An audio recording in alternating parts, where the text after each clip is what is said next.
Claire Bennett knew something was wrong when a woman in a white Dior gown entered Eleanor Vale's birthday party. The grand ballroom of the Plaza Hotel glowed beneath crystal chandeliers. Beyond the tall windows, Manhattan shimmered against the winter sky. Investors, hospital executives, politicians, and wealthy donors moved between tables covered with white roses and silver champagne buckets. Claire stood beside Eleanor's chair, quietly checking the older woman's pulse. "Your heart is racing," Claire whispered. "I could say the same about yours," Eleanor replied. Claire smiled and smoothed her blue dress. Ethan had bought it for her 2 years earlier. That morning, he had insisted she wear it tonight. For 6 years, Claire had stood beside Ethan Vale. She had loved him before Vale Senior Living became a national company. She had brought him coffee during 18-hour workdays, reviewed presentations on her old MacBook Air, and cared for his mother after a serious stroke. 3 weeks earlier, Ethan's assistant had casually asked Claire for her ring size. Tonight, Claire believed he would finally propose. Eleanor squeezed her hand. "Whatever happens, you must remember who you are." Claire frowned. "Why would you say that?" Before Eleanor could answer, applause filled the ballroom. Ethan stepped onto the stage in a black tuxedo. His Rolex flashed beneath the lights as he adjusted the microphone. Claire's breath caught. Dominic Moretti stood near the windows, watching silently. Most guests knew him as the chairman of Moretti Logistics. Others knew there were parts of his business no newspaper dared describe. Dominic had been Ethan's closest friend since high school. Tonight, however, he didn't look proud. He looked worried. "Thank you for joining us to honor my mother," Ethan began. "She taught me that a family name is both a privilege and a responsibility." Claire felt Eleanor's hand become cold. Ethan looked toward her table. For one beautiful second, Claire thought he was looking at her. Then he extended his hand toward the woman in white. "Madison, please join me." Madison Calloway walked onto the stage. She was the daughter of Senator Richard Calloway and the public face of the Calloway Foundation. Claire had met her several times at charity events. Madison had always been polite, distant, and strangely comfortable around Ethan. Ethan announced a partnership between Vale Senior Living and the Calloway Foundation. Guests applauded. Then he reached inside his jacket. Claire stopped breathing. He removed a small Tiffany box, opened it, and lowered himself onto one knee before Madison. The room erupted. Cameras flashed. Champagne glasses rose. Madison covered her mouth and pretended to be surprised before saying yes. Claire remained beside Eleanor's chair, unable to move. 6 years of promises disappeared beneath the applause. Ethan found Claire near the side doors 10 minutes later. "You should have told me," she whispered. "This was complicated. Were you sleeping with her?" Ethan glanced toward the guests. "Lower your voice." "You promised we would get married." "I promised we would discuss it." Claire stared at him. "Was I ever going to be your wife?" Ethan exhaled impatiently. "You were good enough to stay beside me when I had nothing," he said. "But you were never good enough to become Mrs. Vale." Several nearby guests heard him. Madison approached holding a cream envelope. "This should help you begin again," she said. "Think of it as our family's gratitude for your years of service." Claire looked at the envelope, then at Ethan. She removed the Tiffany bracelet he had given her and placed it in his hand. "I was never your servant." Claire walked through the ballroom while whispers followed her. Outside, rain swept across Fifth Avenue. She had no umbrella, no plan, and nowhere she could afford to live without Ethan. A black Mercedes stopped beside her. Dominic stepped out and opened the rear door. Claire shook her head. "I don't need another powerful man deciding what happens to me." Dominic looked back at the hotel. "No," he said quietly. "But you need to know Ethan has already ordered your apartment cleared." Claire's face went pale. Then Dominic revealed the one truth that made her realize the public betrayal was only the beginning. Ethan had never planned to let her leave with the evidence she didn't yet know she possessed. Claire stared at Dominic as rain ran down her face. "What evidence?" she asked. Dominic's expression remained calm, but his eyes moved toward the entrance of the Plaza Hotel. "Not here." Claire stepped away from the open door of his Mercedes. "I'm not getting into your car. You don't trust me. You are Ethan's best friend." "I was." The answer came without hesitation. Claire wrapped her arms around herself. Her blue dress was already soaked, and the cold wind cut through the thin fabric. Still, she refused to move. 6 years earlier, Ethan had told her Dominic Moretti was the kind of man people obeyed because they were afraid not to. Claire had met him at dinners and charity events, but they had never spoken alone for more than a few minutes. Dominic had always kept his distance. Tonight, he was the only person who had followed her. Claire pulled out her iPhone and called Ethan. The call went directly to voicemail. She tried the apartment building next. The night manager answered after several rings. "Miss Bennett," he said uncomfortably. "Mr. Vale's office instructed us to remove your access from the system." Claire felt the sidewalk tilt beneath her.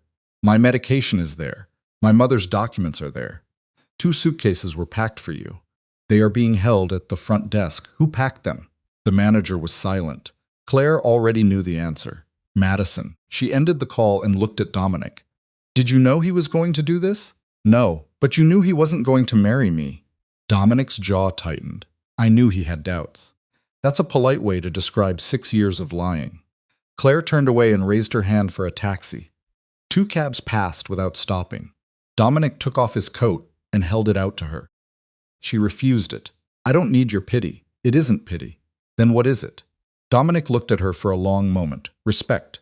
The word hurt more than she expected. Inside the ballroom, Ethan had treated her as if she were an employee whose contract had ended. Dominic, a man she barely knew, was treating her like someone whose choices mattered. A taxi finally stopped. Claire opened the door. Dominic didn't try to prevent her from leaving. He handed her a plain business card. "If Ethan contacts you tonight, do not sign anything." Why would he ask me to sign something? Because humiliation was only the first step. Claire wanted to ask more, but the taxi driver leaned on the horn. She got inside. When Claire reached the luxury apartment tower on Park Avenue, the doorman couldn't meet her eyes. 2 large suitcases waited beside the reception desk. Everything she owned had been compressed into them. Her clothes were folded carelessly. Her nursing certificates had been bent. Her old MacBook Air was pushed between 2 pairs of shoes without protection. A small plastic bag contained her mother's medication records. The jewelry Ethan had given her was gone. So were the photographs of her father. Claire opened the first suitcase again, searching faster. They were in a wooden box, she told the manager. "Old photographs and my father's watch. I'm sorry, Miss Bennett, this is everything we received." The elevator doors opened.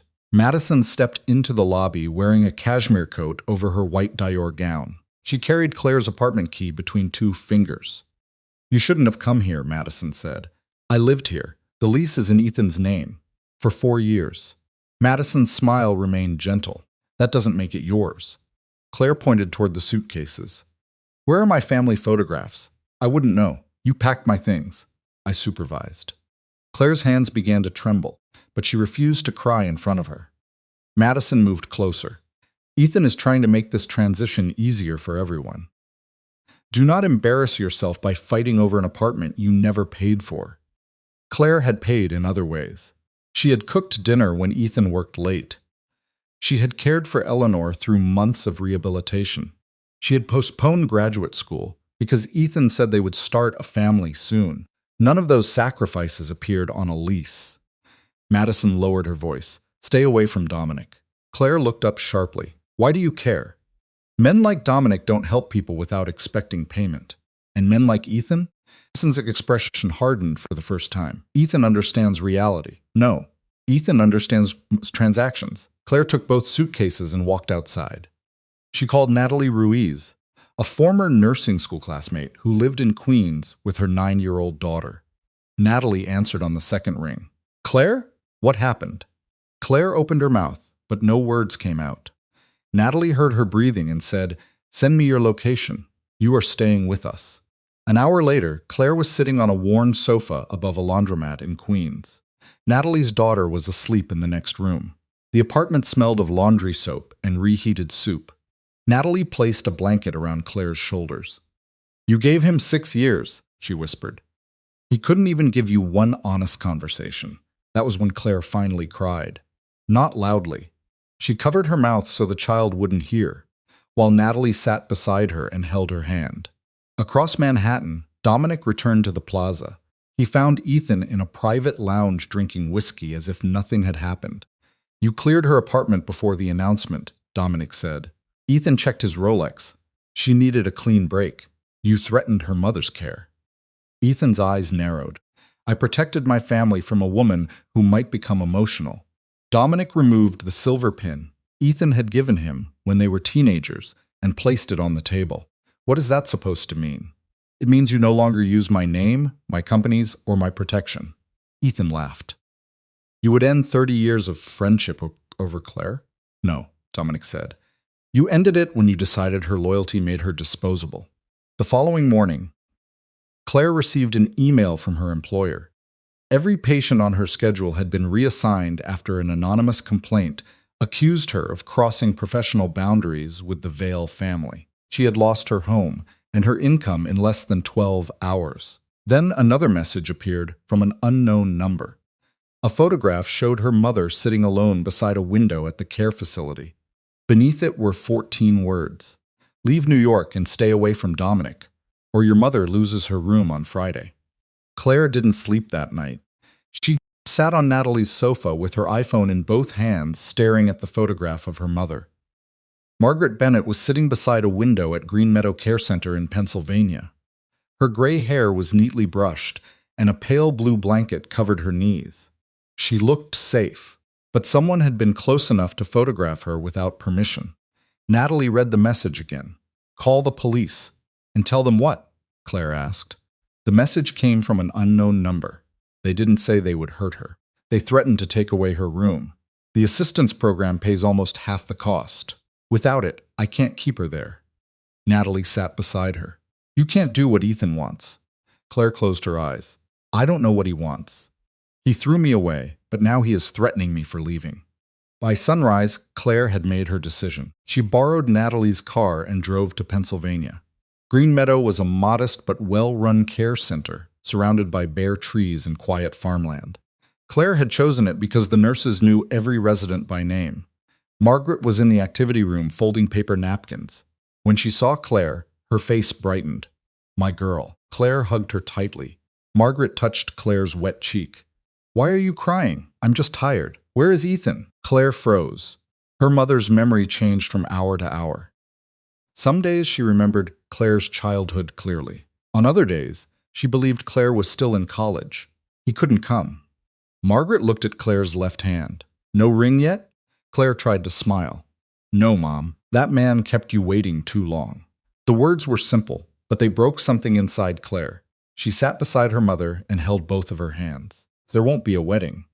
Margaret studied her face. Did he leave you? Claire nodded. For a moment, Margaret seemed completely clear. I'm sorry, she whispered. You have nothing to be sorry for. I should have given you more, Mom, a better family, more money, the kind of home where people like him wouldn't look down on you. Claire's breath caught. Ethan's cruelty had traveled farther than she realized. It had reached her mother, a woman who had spent her life working at a public library and saving coins in a glass jar so Claire could attend nursing school. You gave me everything, Claire said. You taught me how to care for people. You taught me not to lie. You taught me to work for what I have. Margaret looked confused again.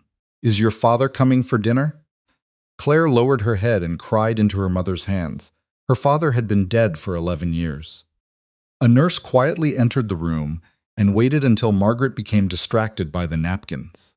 Miss Bennett, the administrator needs to speak with you. The administrator's office was small and smelled of coffee. A file was already open on the desk. The Vale Family Assistance Fund suspended your mother's support this morning, the administrator explained. The notice says her eligibility is under review. How much do I need to pay? An additional $4,200 next month. Claire felt cold. I just lost my job. I'm sorry. We can give you 30 days, but after that we may have to discuss a transfer. The nearest public facility had a 6-month waiting list and almost twice as many residents per nurse. Claire stepped into the hallway and called Ethan. This time, he answered. I knew you would call, he said. You threatened my mother. I didn't threaten anyone. Her assistance was canceled, suspended. You sent me a photograph of her. I have no idea what you are talking about. His voice was smooth and calm, which frightened Claire more than anger would have. What do you want? Come to my office. 2 hours later, Claire entered Vale Tower on Park Avenue. Ethan waited behind a wide desk, dressed in a dark suit. A Mont Blanc pen rested beside a printed agreement. He pointed to the chair across from him. Claire remained standing. Restore my mother's funding. Sign the agreement. She picked up the first page. It required her to keep their relationship private, avoid all contact with journalists, surrender any company documents in her possession, and stay away from Dominic Moretti. I don't have company documents. Then that condition shouldn't trouble you. Why does Dominic matter? Because he's using you to attack me. Dominic gave me a business card. You took my home and my job. Ethan leaned back. You are emotional. You humiliated me in front of hundreds of people. I made a business decision. I was your partner. You were never part of my business. Claire stared at the man she had loved. Did you ever intend to marry me? For the first time, Ethan looked uncomfortable. In the beginning, perhaps. What changed? I became responsible for thousands of employees and investors. A wife in my position must bring stability, influence, and the right connections. And I brought nothing? You brought comfort. The answer cut deeper than the public rejection. Claire placed the agreement on the desk. My mother isn't a weapon. Then don't force me to treat her care like a negotiation. Claire pushed the Mont Blanc pen back toward him. I'll find another way. Outside the building, she sat on the stone steps and covered her face. A black Mercedes waited across the street. Dominic didn't approach immediately. He allowed her to cry until she finally looked up. Then he crossed the street carrying 2 cups of coffee. I told you I don't need rescuing, she said. I know. He sat 1 step below her. Claire told him about the agreement and her mother's funding. Dominic listened without interrupting. My mother died in a care center that reduced its nursing staff to increase profit, he said. I learned too late that wealthy people often hide cruelty inside paperwork. He handed Claire a card for a community health center in Brooklyn. They need someone who understands patient records. It's paid work. Claire looked at him suspiciously. What do you get from this? Nothing. No one gives something for nothing. Dominic's eyes met hers. Then prove me wrong. The next morning, Claire began reviewing files at the Brooklyn Center. Within 2 hours, she found 6 elderly patients whose Vale assistance had been canceled after payments were approved. One invoice carried Eleanor Vale's electronic signature. Claire had seen Eleanor sign hundreds of birthday cards and medical forms. The signature on the invoice was wrong. When Claire traced the payment, she discovered the money hadn't gone to patient care. It had been transferred to a company that officially didn't exist. The company listed on the invoice was called North Harbor Consulting. Claire searched the name on her MacBook Air. No website, no office address, no employee records. Only a registration filed 18 months earlier in Delaware and a post office box in New Jersey. The payment was just under $200,000. Claire checked the next invoice. The same company appeared again, then a third time. By noon, she had found more than $1 million in payments connected to patients whose financial assistance had been reduced or canceled. She printed the records and locked them inside a cabinet.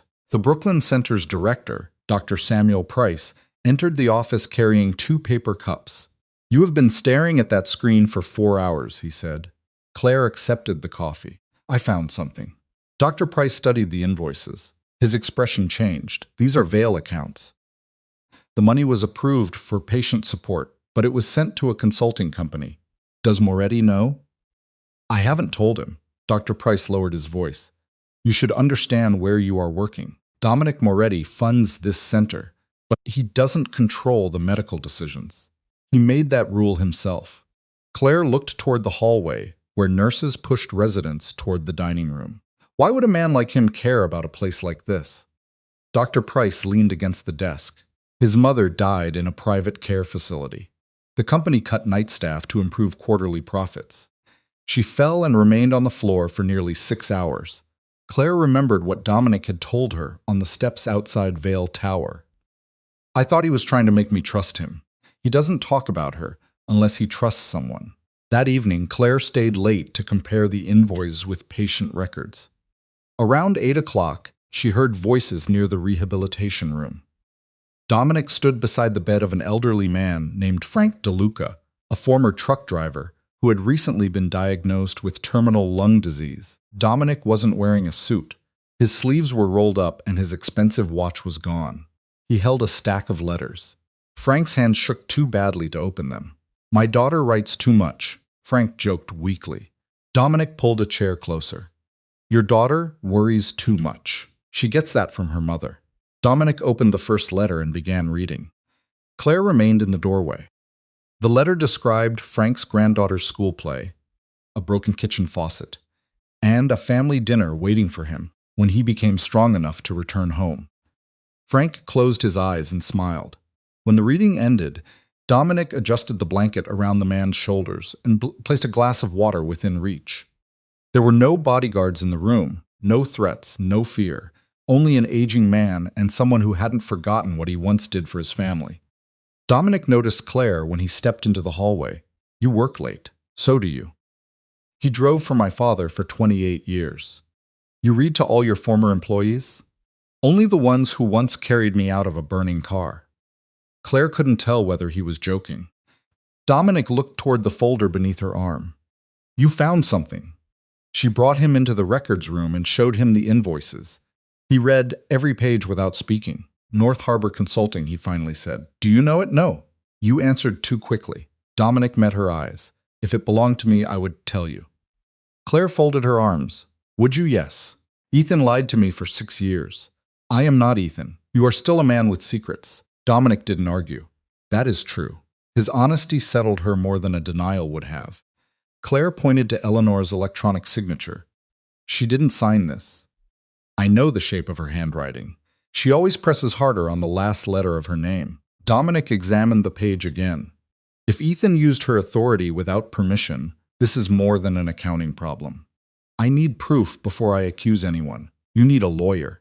I need a job and enough money to keep my mom in her room. You need all three. The following morning, Dominic arranged a meeting at Moretti Logistics on Park Avenue. Claire expected dark rooms and armed men. Instead, the building was filled with glass offices, shipping maps, market reports, and employees discussing port schedules. Dominic introduced her to Rebecca Sloan, an attorney who specialized in healthcare fraud and whistleblower protection. Rebecca reviewed the documents on an iPad. "These records are concerning," she said, "but copies alone won't prove who ordered the transfers." "Can we trace the company?" Claire asked. "Possibly, but you must stop searching from Vale systems. If someone notices, they may destroy evidence or accuse you of stealing confidential information." Claire looked at Dominic. "Is this why you brought me here?" "Partly. What is the other reason?" Dominic led her to a conference room overlooking Manhattan. On the table sat a detailed proposal for the abandoned rehabilitation building in Brooklyn. The title read Bennett House. Claire stared at it. "You named it after me?" "I used the name you wrote in your old Project App application." She looked up sharply. "How did you get that?" "You submitted it 3 years ago to a foundation my company supports." Claire remembered the rejection email. Dominic explained that the project had been considered too small and too dependent on charitable donations. "I can introduce you to investors who fund community health projects," he said, "but you will make the presentation. You will answer their questions. The project will remain yours." Claire touched the cover carefully. "Why are you doing this?" "Because Ethan convinced you that your dream was unrealistic. And you want to prove him wrong?" "No." Dominic stepped closer. "I want you to prove yourself right." For the next week, Claire worked every night at Natalie's kitchen table. She calculated staffing costs, insurance, medical equipment, and affordable payment plans. Natalie's daughter colored pictures beside her, while Claire rebuilt the dream she had abandoned for Ethan. At the investor meeting, a gray-haired executive looked over Claire's proposal. "You are a nurse," he said. "Why should anyone trust you to run a facility?" Claire thought of her mother, Eleanor, and the patients whose funding had disappeared. "Because I know what happens when people making financial decisions never sit beside the patients affected by them." The room became silent. 2 investors approved the next review stage. Afterward, Dominic invited Claire to dinner. "This is not a date," she warned. "Of course not." At the restaurant, Claire laughed for the first time since the gala. Then she noticed Ethan standing across the room with Madison. He walked toward their table and smiled. Claire always did recover quickly, Ethan said, especially when a richer man offered her a better seat. Dominic began to stand. Claire placed one hand on his arm. She looked directly at Ethan. Dominic gave me an opportunity. You gave me conditions. Ethan's smile disappeared. Claire took her coat and walked out beside Dominic. Across the restaurant, Ethan watched them leave and called a private investigator. His instruction was simple. Find something in Claire's past that would destroy Bennett House before it ever opened. Ethan's private investigator was named Daniel Cross. He had once worked in corporate security and knew how to make ordinary facts look suspicious. Within 3 days, he had Claire's employment records, credit history, college transcripts, and photographs of her entering Moretti Logistics. Ethan studied the file in his Park Avenue office. There must be more, he said. Daniel placed another photograph on the desk. It showed Claire laughing beside Dominic outside the restaurant. She has no criminal record, Daniel replied. No hidden debt, no affairs, no disciplinary action at work. Ethan looked irritated. Everyone has something. Sometimes a person is simply who she appears to be. Ethan pushed the photographs aside. That's not what I am paying you to tell me. Across the room, Madison stood near the window, pretending to read an email on her iPhone. She had noticed how often Ethan checked Claire's social media. He searched for new photographs, news about Bennett House, and any mention of Dominic Moretti. You seem very interested in a woman you said was beneath you, Madison said. Ethan looked up. This is business, is it? Dominic is using her to embarrass me. Madison turned toward him. Claire didn't look embarrassed in that photograph. Ethan's jaw tightened. She is confused. Dominic knows how to make vulnerable people feel protected. Madison gave a cold smile. You didn't mind her being vulnerable when she depended on you. Ethan closed the file. Our engagement brought your family access to Vale Senior Living. Do not turn this into a personal argument. Madison heard the warning clearly. She wasn't a loved woman. She was another business arrangement. Meanwhile, Claire stood inside the abandoned rehabilitation center in Brooklyn. Dust covered the floors. Paint peeled from the walls, and several windows had been boarded up. But behind the building was a small garden where sunlight reached through 2 old maple trees. Claire could already imagine residents sitting there in spring. An architect showed her plans on an iPad. The structure is sound, he said. But the electrical system, elevators, and medical plumbing need to be replaced. How much? He gave her the number. Claire's hope weakened. The renovation would cost almost twice the original estimate. Dominic stood several feet away, speaking with a contractor. When the others left, he approached her. I can purchase the building through Moretti Properties, he said. No. You haven't heard the terms. I don't want Bennett House to belong to you. His expression changed slightly. I wasn't asking to own the project. But people will say I slept with a powerful man and received a building. People already say things that are not true. I have spent 6 years being treated like everything in my life came from Ethan. I won't repeat that mistake. Dominic nodded. Then we find another way. Claire had expected him to argue. Instead, he called Rebecca Sloan and requested a list of independent healthcare investors who might consider a community development loan. That afternoon, Claire met Rebecca in a quiet conference room. Rebecca examined the invoices connected to North Harbor Consulting. I traced the post office box, she said. It belongs to a corporate registration service. The company's owner is hidden behind another entity. Can Ethan do that legally? Creating companies is legal. Moving patient assistance money into them may not be. Rebecca slid a document across the table. There is something else. Several payments were approved using Eleanor Vale's electronic authorization after the date. Ethan told the board she was no longer mentally capable of making financial decisions. Claire stared at the dates. So he claimed she was incompetent, then continued using her signature. That contradiction matters. Claire remembered Eleanor's warning at the gala. Whatever happens, you must remember who you are. Should I call her? Not from your phone, Rebecca said. And don't confront Ethan. We need original records, not only copies. That evening, Claire returned to Natalie's apartment. The front door was slightly open. She stopped in the hallway. Natalie? No answer.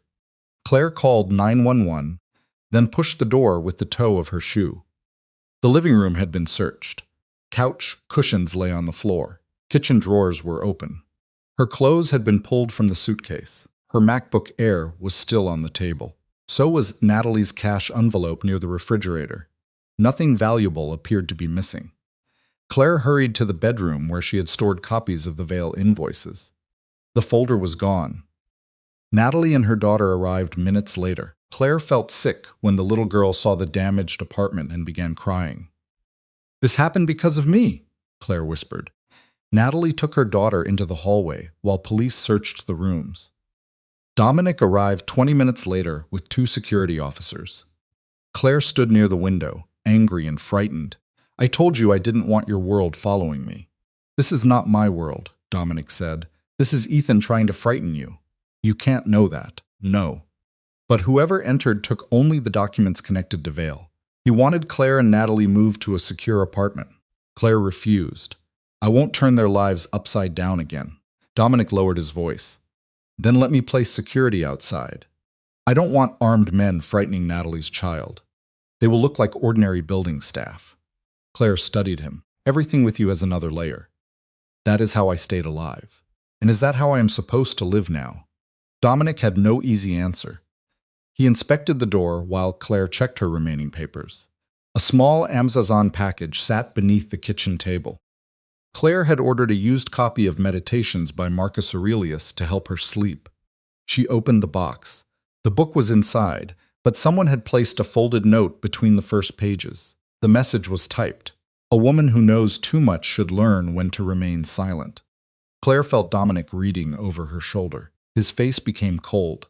He asked one of his men to seal the note in a plastic evidence bag.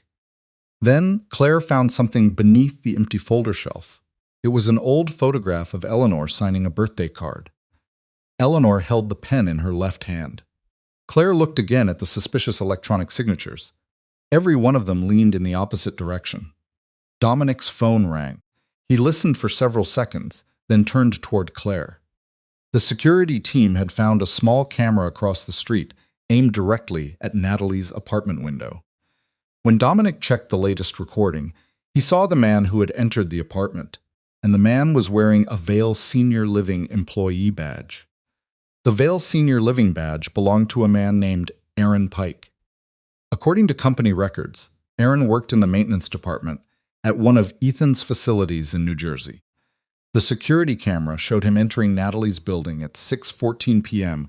and leaving 12 minutes later with a folder hidden beneath his jacket.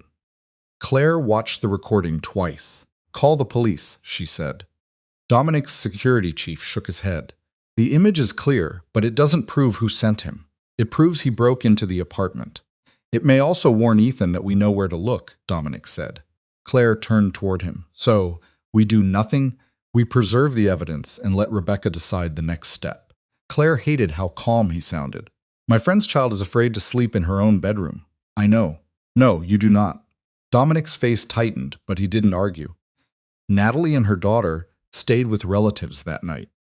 Claire moved into a small furnished apartment owned by Moretti Logistics, but only after Dominic agreed to her conditions. No cameras inside, no one entering without permission, no decisions made about her mother without consulting her. Dominic accepted every condition. The next morning, Rebecca contacted the police and provided the recording. Aaron Pike had already disappeared from his apartment. His supervisor claimed he had taken emergency leave. Then Claire received a call from a number she didn't recognize. "Claire?" The voice was weak, but familiar. "Eleanor? Do not say my name loudly." Claire sat up. "Where are you?" "At home. Ethan took my phone. I found an old one in the kitchen. Are you safe?" "For now." Eleanor lowered her voice. "I need to see you. There are things you don't understand." Claire looked toward the security guard outside the apartment. "When?" "Today. Ethan is attending a board meeting until 4 o'clock. Rebecca advised against going alone. Dominic wanted to send 6 men. Claire refused. "If Ethan sees a convoy outside his mother's house, he will know she spoke to us." Dominic stood beside the conference table, clearly unhappy. "I will drive you." "No." "Claire, you said I would make my own decisions." He was silent for several seconds. Finally, he handed her a small emergency device. "Press this once if you feel unsafe." Claire took it. "That's all?" "That is all." It was the first time a powerful man had looked afraid for her and still allowed her to choose. Claire drove to the Vale estate in Greenwich using Natalie's borrowed car. The mansion stood behind iron gates and winter bare trees. The main guard refused to admit her, but an elderly driver named Walter opened a service entrance near the garden. "Mrs. Vale has been waiting," he said. Claire found Eleanor in an upstairs bedroom. The older woman appeared thinner than she had at the gala. Her medication bottles were lined up on a silver tray, but 2 labels showed doses Claire knew were unusually high. "Who changed these?" Claire asked. "The new doctor Ethan hired." "Do they make you sleepy?" "All day." Claire photographed the labels with her iPhone. Eleanor reached for her hand. "I am not confused, Claire. I know. Ethan tells everyone I am." Claire sat beside her. "Did you authorize payments to North Harbor Consulting?" Eleanor's eyes filled with anger. I had never heard that name until last month. She explained that after her stroke, Ethan had asked her to transfer control of the Family Assistance Fund. Eleanor refused because she didn't trust several new directors he had hired. Soon afterward, electronic versions of her signature began appearing on documents. "I confronted him," Eleanor said. "He told me the company couldn't survive if an old woman questioned every decision." "Did you keep proof?" Eleanor looked toward the bedroom door. Then she slowly stood. Claire helped her cross the room to an antique wardrobe. Eleanor removed a velvet box bearing the Cartier name. Inside was an old watch that no longer worked. Beneath the cushion was a small black hard drive. "I copied emails, bank statements, and board records," Eleanor said. "Everything I could access before Ethan changed my passwords." Claire reached for it, but Eleanor closed the box. "Before I give this to you, I need to know what you intend to do." "Expose him." That is anger speaking. "He stole money from elderly patients." "Yes, but if Vale Senior Living collapses tomorrow, thousands of residents may lose care, and thousands of workers may lose jobs." Claire looked down. A part of her wanted Ethan humiliated before the same people who had watched him reject her.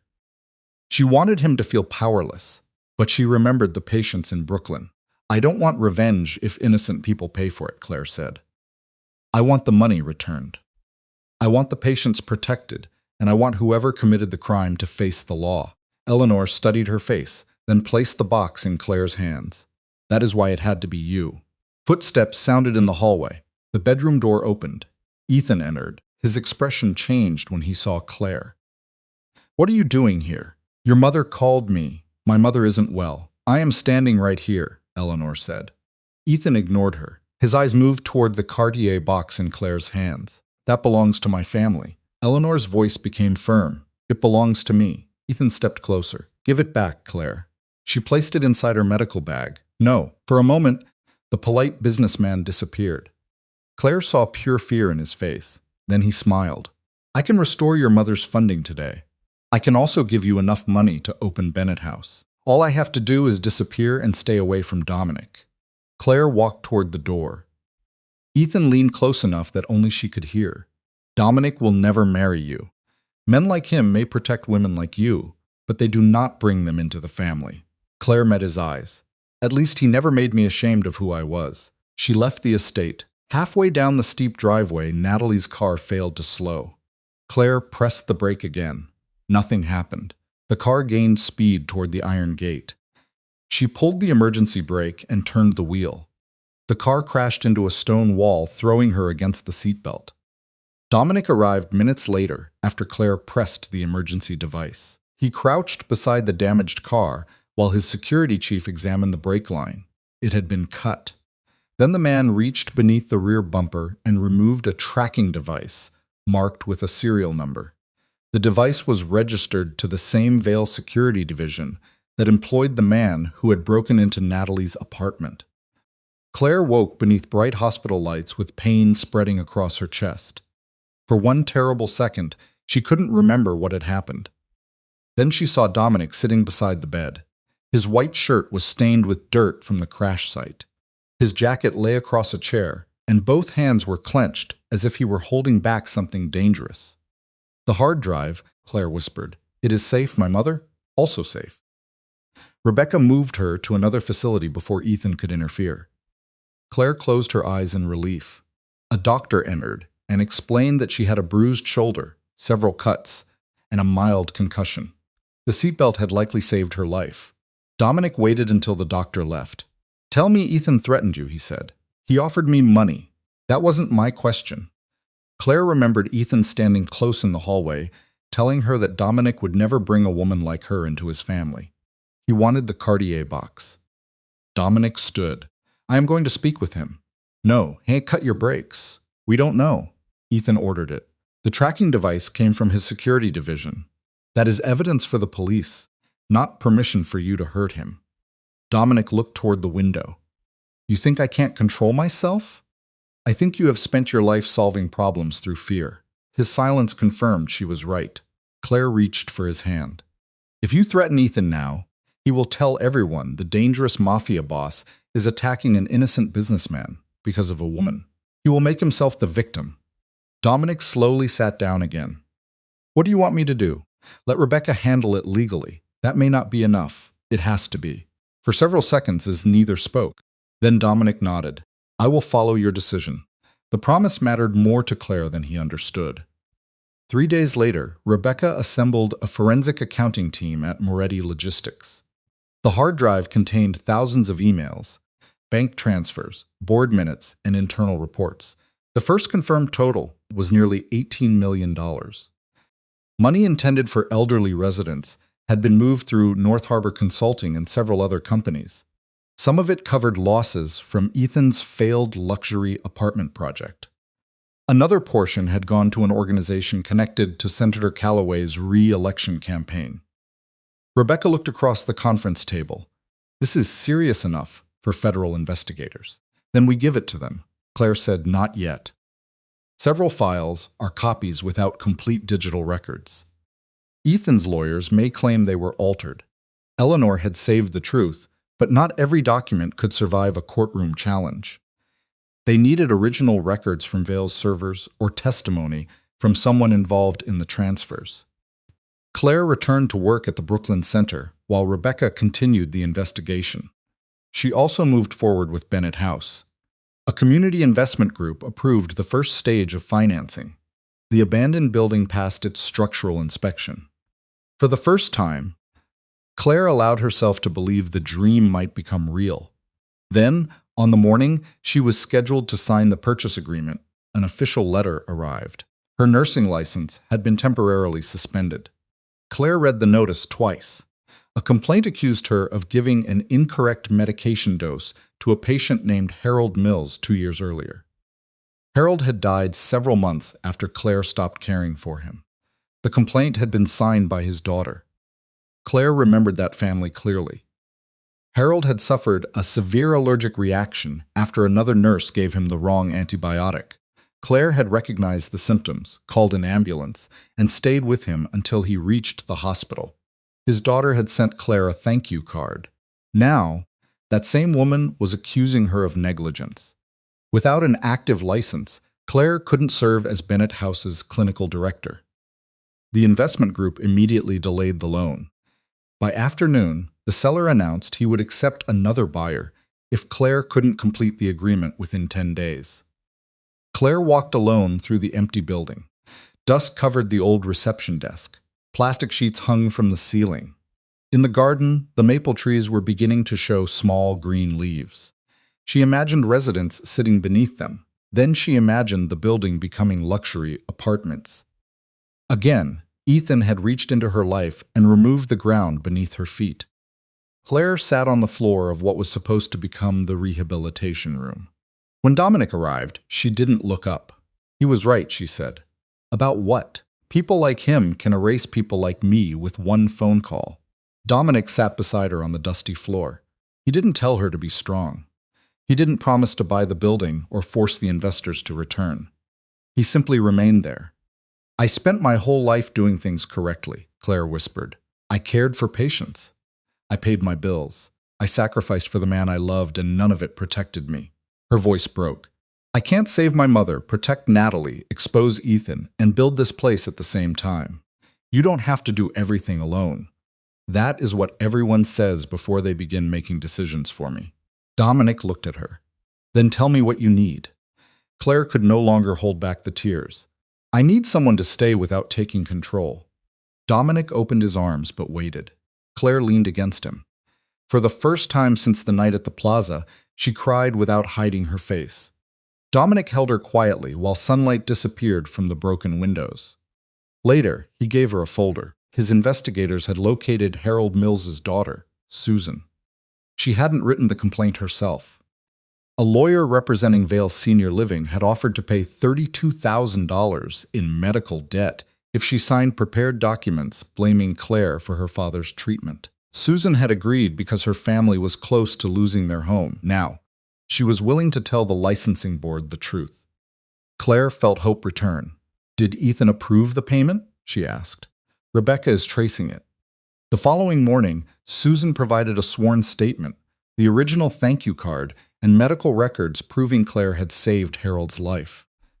The licensing board agreed to review the suspension immediately. But when Rebecca traced the payment used to buy Susan's signature, she discovered Ethan's name was nowhere on the authorization. The order had come directly from the Callaway Foundation, and the person who personally approved the payment was Madison. The woman who had claimed Claire was too insignificant to threaten her. Claire's nursing license was restored 6 days later. The review board confirmed that Harold Mills's family had been pressured into filing a false complaint. Susan's sworn statement, medical records, and the original thank you card proved Claire had acted correctly. The decision should have felt like victory. Instead, Claire sat at Natalie's kitchen table, staring at an email from the Bennett House Investment Group. They hadn't canceled the project, but they were still afraid. Public accusations, a break-in, a car crash, and Claire's connection to Dominic Moretti had made the project look dangerous. The investors wanted additional financial protection before releasing the loan. Without it, the owner would sell the building to someone else within 4 days. Natalie placed a cup of coffee beside her. "You cleared your name. That doesn't mean they trust me. They are afraid of headlines. They are afraid of Dominic." Natalie sat across from her. "Are you?" Claire didn't answer. She knew Dominic had protected her mother, found Susan, and respected her decisions after the crash. She had also seen armed men lower their voices when he entered a room. She knew his family name carried stories people rarely repeated aloud. She trusted the man she had come to know. She didn't yet trust the world surrounding him. That afternoon, Dominic asked Claire to meet at Moretti Logistics. Rebecca Sloan was waiting in the conference room with a stack of audited financial reports. Dominic placed a proposal in front of Claire. "The Moretti Community Development Fund can guarantee the Bennett House loan." Claire didn't touch it. "No." Rebecca leaned forward. "You should read the terms first. I already know what people will say." Dominic remained calm. "They will say many things whether I help or not. They will say I lost one rich man and found a more powerful one. What they say isn't the same as what is true. It can still destroy the project." Rebecca opened the first report. "The fund is supported by audited revenue from Moretti Logistics, commercial real estate, and warehouse operations. It has no claim over Bennett House's medical decisions." Claire looked at Dominic. "And what do you receive?" "A small return if the project succeeds. That is all. That is all. No ownership of the building. No authority over hiring. No right to replace me." Dominic shook his head. "The fund protects the loan. It doesn't control you." Claire studied the documents. Ethan had used money to create dependence. Every gift had eventually become a chain. The apartment, her mother's financial assistance, even the blue dress had been used to remind Claire who held the power. Dominic was offering help with limits placed on himself. Claire finally picked up the pen. "I want Rebecca to add one more condition. Any disagreement must go through an independent mediator." Dominic nodded. "Add it." Rebecca smiled slightly. "That is a reasonable demand." Claire signed. 2 days later, the investment group released the funds. Bennett House belonged to the foundation. Work began immediately. Claire spent her mornings meeting contractors and her afternoons reviewing patient care plans. Dominic never entered a meeting unless she invited him. One evening, Claire found him carrying boxes into the future rehabilitation room. "You own a logistics company," she said. "Surely someone else can move those." "They are medical books, not explosives." She stared at him. Dominic gave the faintest smile. "That was a joke. I wasn't sure you made those. Rarely." Claire laughed. The sound echoed through the unfinished room. Over the next several weeks, their time together became less formal. Dominic brought coffee when Claire worked late. She helped him review plans for a health clinic near one of his warehouses. He listened when she spoke. More importantly, he didn't punish her when she disagreed. One evening, they visited Frank DeLuca at the Brooklyn Center. Frank was weaker now, but his granddaughter had come from Chicago. Claire watched Dominic stand quietly outside the room so the family could have privacy. "You could go in," she said. "This moment belongs to them." Claire looked at him differently after that. Later, they walked through the garden behind Bennett House. New lights had been installed along the path, and the old maple trees moved gently in the spring wind. Claire stopped near a wooden bench. "Why have you never married?" Dominic looked toward the dark windows. "I almost did." He told her about a woman named Sophia. They had been engaged when he was 30. One night, a rival group attacked a restaurant because Dominic was expected to be there. Sophia survived, but she never felt safe again. "She left New York," Dominic said. "I didn't blame her. Did you love her?" "Yes." "Do you still?" "No, but I remember what my life did to her." Claire understood the fear beneath his control. "Is that why you kept your distance from me?" "Partly. What was the other reason?" "You were with Ethan." Claire lowered her eyes. Dominic continued, "I noticed you years ago. You were the only person at his dinner table who asked the servers their names. That is not a reason to fall in love. It wasn't only that." Claire looked up. He stood close, but didn't touch her. "I don't want gratitude from you," he said, "and I don't want revenge against Ethan disguised as affection." "What do you want?" "The truth." Claire's heart beat faster. "The truth is that I feel safe with you," she said, "and that frightens me." "Because of who I am?" "Because I felt safe with Ethan once." Dominic nodded. "If being near me takes away your peace, I will step back."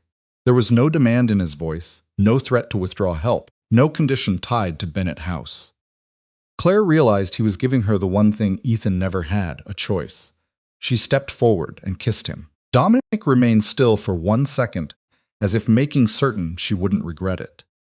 Then he placed one hand gently against her cheek and kissed her back. It wasn't a kiss meant for Ethan to see. It wasn't revenge. It belonged only to them. The next morning, however, photographs of Claire and Dominic appeared online. By noon, Ethan had sent her pictures of Dominic meeting men connected to organized crime. His message read, "You have no idea what kind of man you are trusting." Claire confronted Dominic that evening. He didn't deny the photographs. "My family has a criminal past," he said. "Some parts of it aren't entirely past." Claire's chest tightened. "Have you lied to me? I haven't told you everything." "That is not the same as honesty." Dominic looked ashamed. "I am moving every remaining operation into legal business, but I can't pretend my hands are clean." Claire left without answering. When she reached the secure apartment, Ethan was waiting beside the door. In his hand was a small velvet ring box. "I made the worst mistake of my life," he said. "Leave Dominic tonight, and I will cancel my wedding to Madison." Then Ethan opened the box and showed Claire the exact engagement ring she had once dreamed of wearing. Claire stared at the ring. It was a 2-carat diamond in a simple Tiffany setting, exactly the style she had once saved on her phone. For years, she had imagined Ethan placing it on her hand in a quiet room, promising to build a life with her.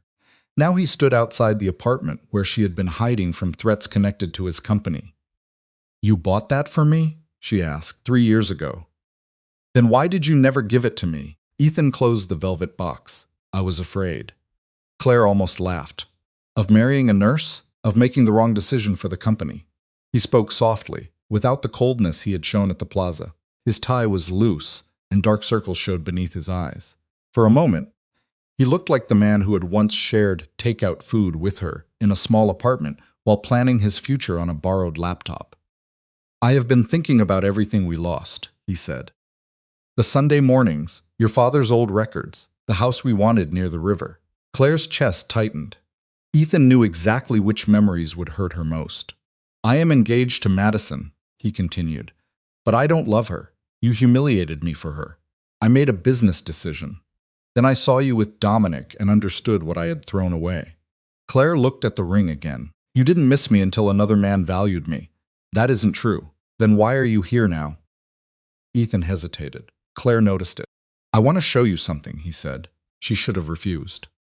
Instead, She agreed to meet him the following afternoon, but only after sending the address to Rebecca and activating the recording function on her iPhone. Ethan drove her north to Hudson Valley.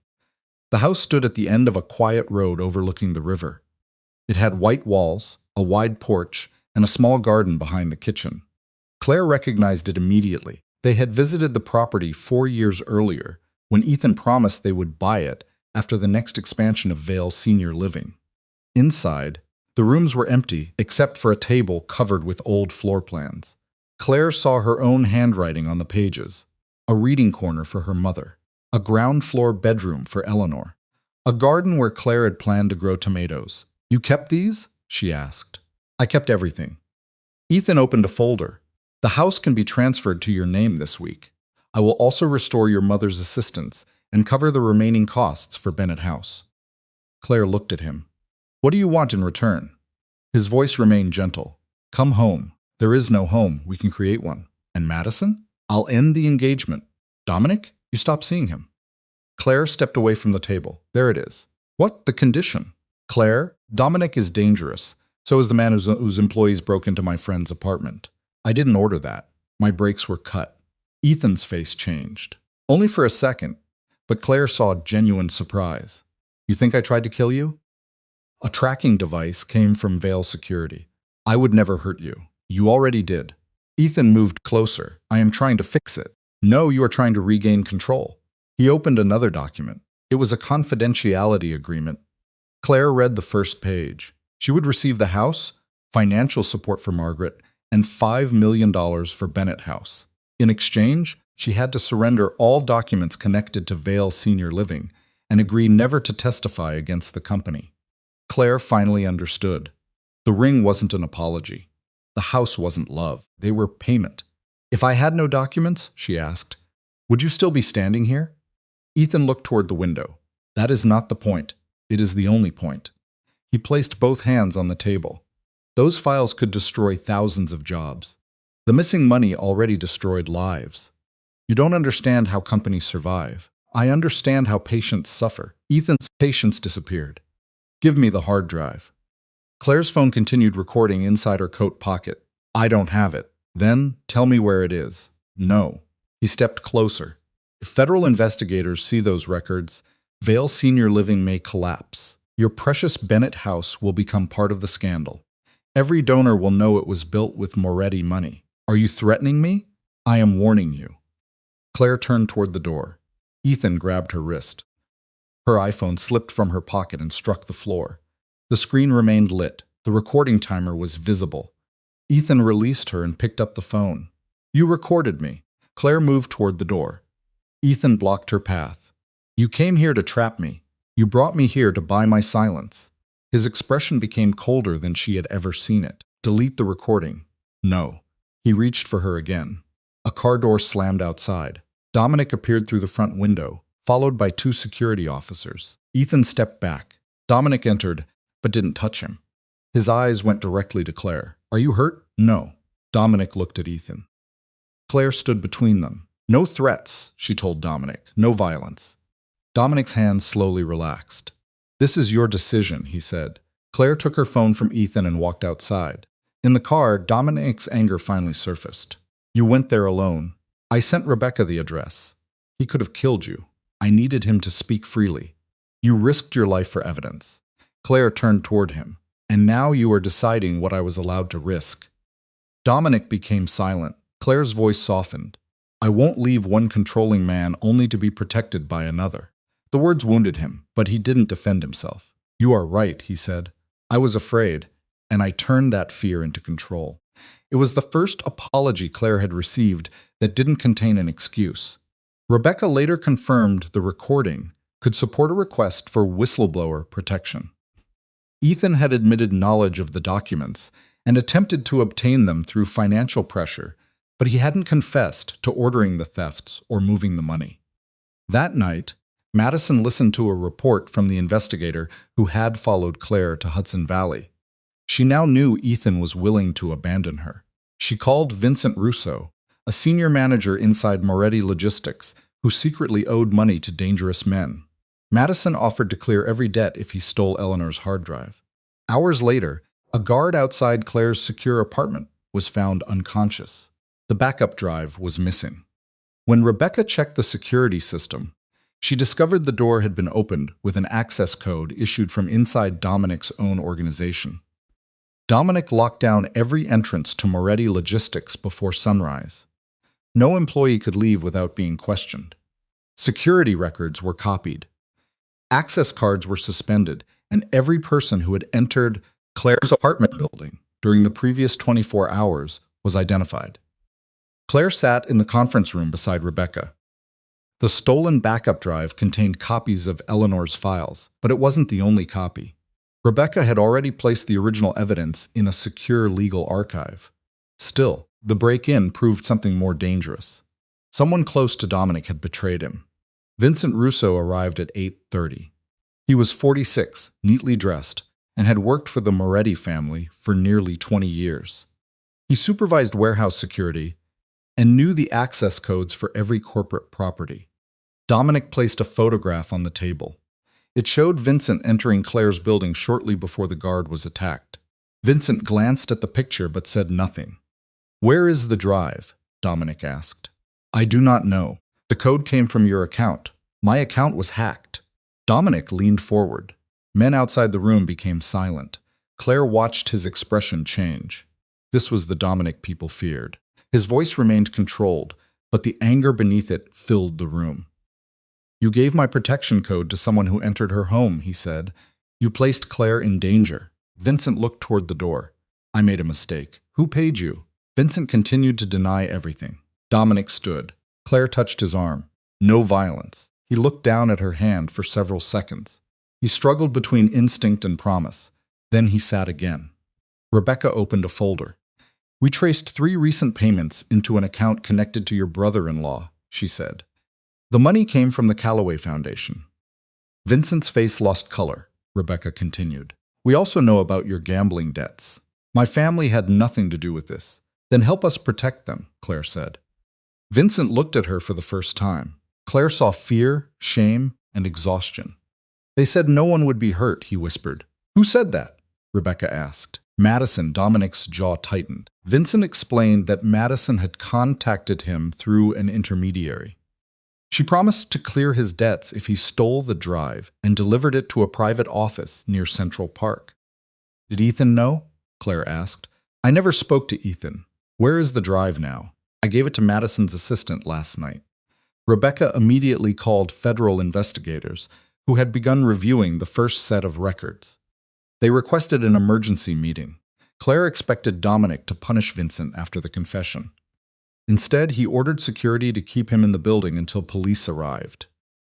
"You are turning him over?" Claire asked quietly. "He endangered you." "So, you are letting the law handle it?" Dominic looked toward Vincent. "I gave you my word. It wasn't easy for him. That made it matter more." By noon, news of Vincent's arrest reached Ethan. He confronted Madison inside their penthouse. "You hired someone from Moretti's organization?" Madison stood near the marble fireplace holding a glass of wine. "I protected our future. You created evidence linking your foundation to a break-in. You were too busy begging Claire to come back." Ethan stepped closer. "You had no right to act without me." Madison laughed bitterly. "No right? My father's donors saved your company after your failed development nearly destroyed it. That was a temporary loss. You stole from elderly residents to cover it." Ethan's face hardened. Madison lowered her voice. "You told me the transfers were legal. I told you not to ask questions, and now Claire has everything. She doesn't have the drive." Madison lifted her phone. "She has copies." Rebecca Sloan would never keep only one. Ethan turned away. For the first time, Madison understood that he had no real plan. His confidence had always depended on everyone around him remaining frightened or loyal. Now Eleanor had turned against him. Dominic had turned against him. Claire no longer loved him, and Madison herself had become evidence. That evening, Claire visited her mother. Margaret had been moved to a clean, private room in a non-profit facility outside the city. Fresh flowers sat beside the window, and the staff knew Claire by name. Margaret reached for her hand. "You look tired." "I am, but not broken." Claire smiled. "No, not broken." Her mother studied her carefully. "Do you love Dominic?" Claire looked toward the hallway where he waited, giving them privacy.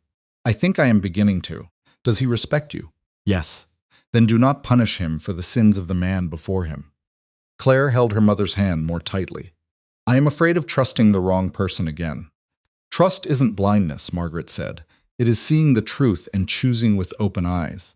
Later, Claire found Dominic near the nurse's station. I need to know everything, she said. About my family, about you. Dominic didn't avoid her eyes. He took Claire to his apartment overlooking Manhattan. For 2 hours, he told her the truth. His father had controlled illegal gambling and protection operations. Dominic inherited them at 28. He had ordered threats, destroyed businesses, and allowed violent men to act in his name. He had never killed anyone himself, but he didn't pretend that made him innocent. Over the past 7 years, he had closed most illegal operations and moved the organization into shipping, warehouses, construction, and real estate. Why? Claire asked. Because Frank's granddaughter once asked me what kind of work her grandfather had done for my family. I realized I couldn't answer without lying to a child. Claire sat quietly. Are the illegal operations finished? Not all of them. Will they be? Yes. How long? 1 year. Claire shook her head. That is not enough. Dominic waited. Close them now, she said. Not for me, because they are wrong. It may create enemies. You already have enemies. It may cost millions, then lose millions. Dominic looked at her for a long time. Finally, he called his attorney and chief financial officer. Begin the final shutdown, he said. Every remaining operation. Tonight. After the calls, Claire stepped closer. I am not asking you to become a different man for me. You are asking me to become the man I should have been. She kissed him gently. The following morning, Rebecca received a package without a return address. Inside was the stolen hard drive. There was also a printed invitation to the Vale Senior Living Anniversary Gala at the Ritz-Carlton. A handwritten message appeared beneath Ethan's name. Come to the gala, and I will confess everything. Claire immediately recognized the handwriting. It wasn't Ethan's. The invitation had been written by Eleanor, and beneath it, she had added one final warning. Madison plans to destroy every witness before the night is over. The Ritz-Carlton ballroom looked almost identical to the night Claire's life had fallen apart. Crystal chandeliers, white roses, champagne glasses lined on silver trays. Powerful people smiling as if money had protected them from every consequence. But Claire was no longer standing beside Ethan, waiting to be chosen. She entered wearing a simple black dress and Eleanor's pearl earrings. Dominic walked beside her in a dark tuxedo, but he didn't hold her arm until she reached for his. Rebecca followed with 2 federal investigators posing as corporate attorneys. Claire's heart beat hard. Remember, Rebecca whispered, we need Ethan or Madison to confirm the financial transfers. Do not accuse them too early, and if they try to leave, the investigators will handle it. Dominic looked toward Claire. You can still walk away. No, you do not have to prove anything to these people. I am not here for them. Claire looked across the ballroom at several nurses and nursing home employees invited for the anniversary celebration. I am here for the people whose money was stolen. At the center of the room, Ethan greeted investors beneath a large gold sign celebrating 25 years of Vale Senior Living. Madison stood beside him in a red designer gown. Her smile vanished when she saw Claire. Ethan's expression was harder to read. He excused himself from a group of board members and approached. You came. Your mother invited me. My mother is confused. Eleanor's voice came from behind him. No, Ethan, I am finally clear. The crowd turned. Eleanor entered in a wheelchair pushed by Walter, her longtime driver. A doctor from her new medical team walked beside her. Ethan's face became pale. You should be resting.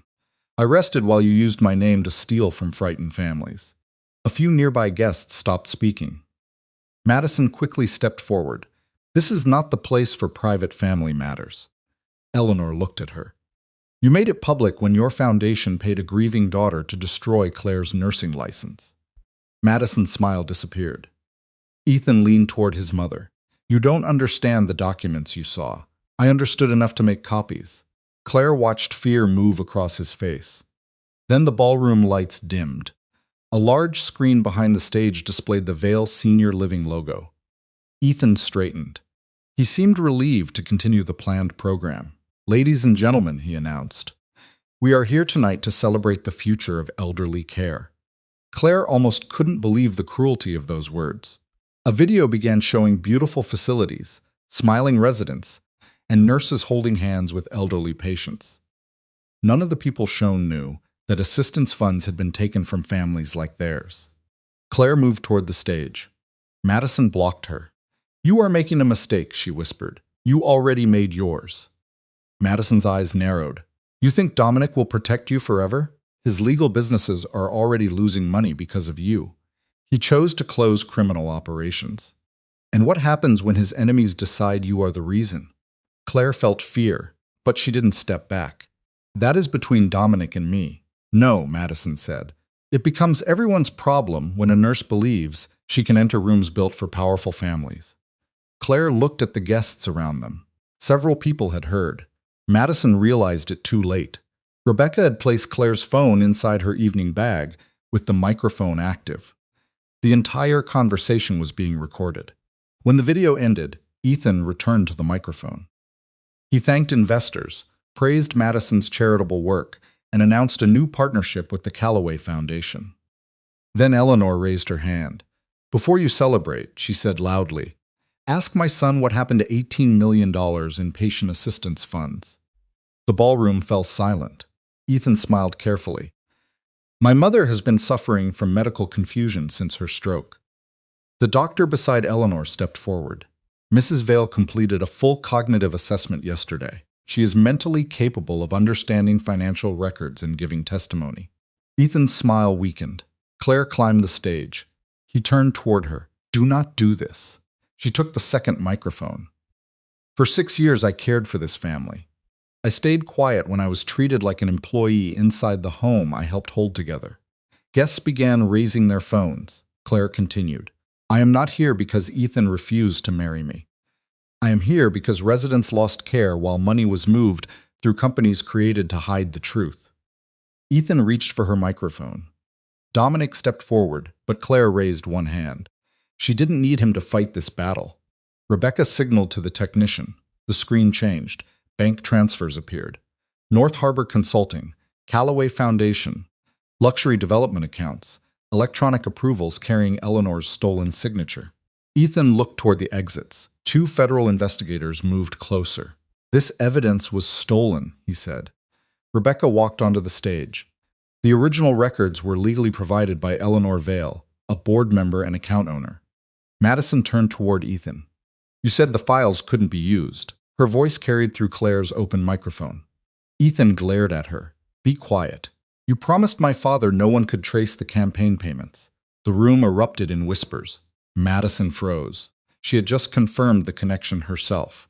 Ethan grabbed her arm. "You approved the payments to Susan Mills because you told me Claire would destroy us." Flashbulbs filled the ballroom. Reporters rushed toward the stage. Ethan released Madison and faced the crowd. "This company employs thousands of people. Any financial transfers were made to protect Vale Senior Living during a temporary crisis." Claire looked directly at him. "You protected your company by taking medicine, housing, and dignity from people who trusted you. You have no idea what leadership requires." "I know what care requires." Eleanor held up a signed board resolution. "As the company's largest individual shareholder, I requested an emergency vote this afternoon." Ethan stared at the document. "The board has suspended you as chief executive officer," Eleanor said. Security officers moved toward him. For the first time, Ethan looked completely powerless. He turned to Claire. "I gave you everything." Claire shook her head. "You gave me reasons to forget my worth." Federal investigators escorted Ethan and Madison into separate rooms for questioning. The ballroom remained in chaos. Dominic approached Claire slowly. "You did not need me." Claire took his hand. "I never wanted to need you. I wanted to choose you." Before Dominic could answer, Rebecca received a message on her phone. Her expression changed. The investigators had found one more transfer hidden inside North Harbor's records. It wasn't connected to Ethan.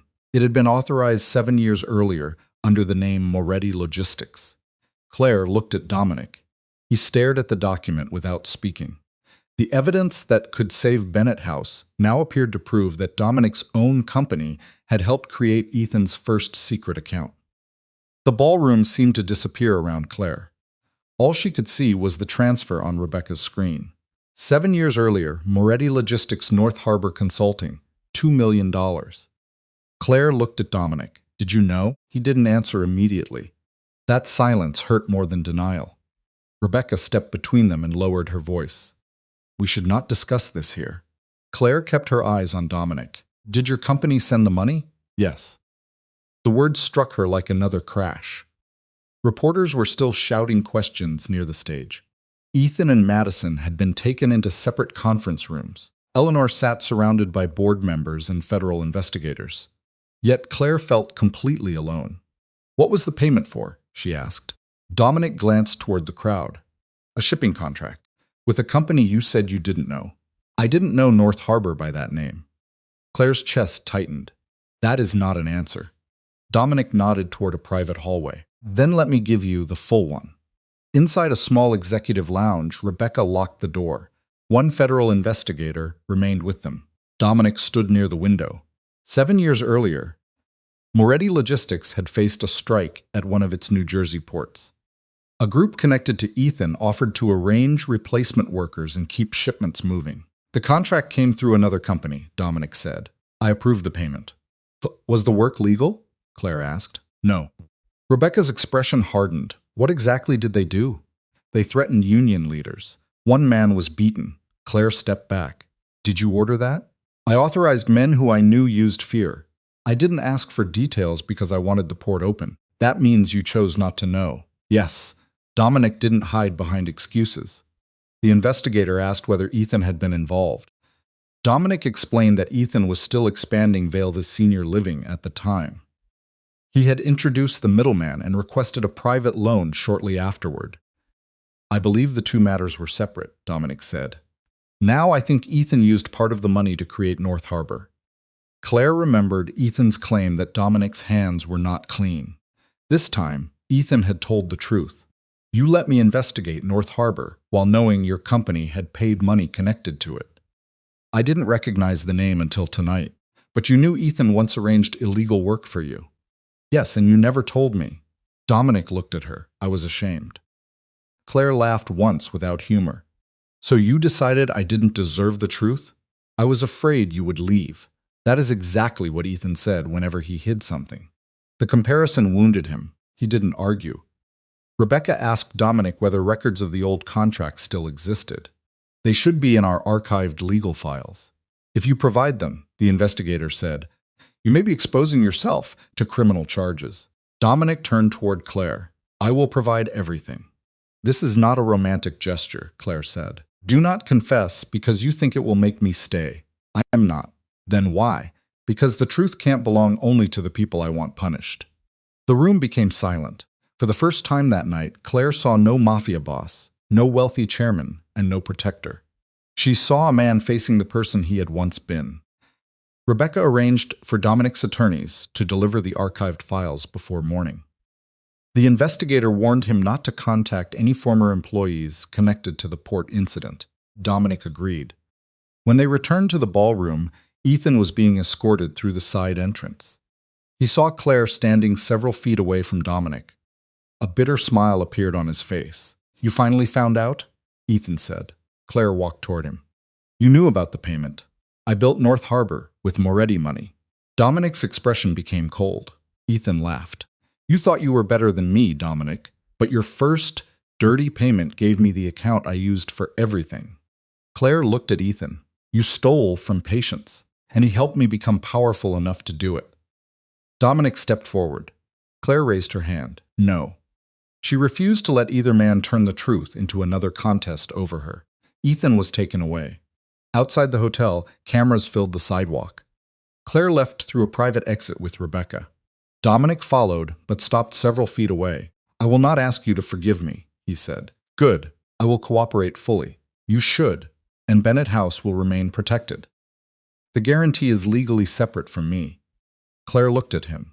Do not use the project to keep a place in my life. I will not. His voice broke slightly. Claire had never heard that before. She wanted to remember the man who sat beside her on a dusty floor and let her cry. But she also remembered the union leader who had been beaten Because Dominic wanted a port reopened. I need distance, she said. Dominic nodded. You will have it.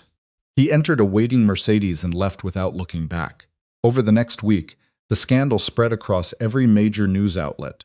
Vale Senior Living's board appointed an emergency management team.